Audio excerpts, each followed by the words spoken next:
Now it's 8 o'clock in the morning, March the 1st.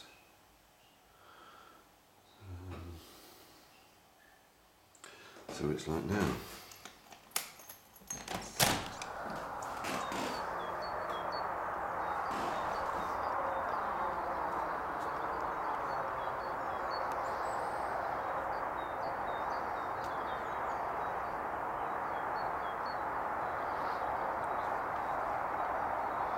I guess that answers the question.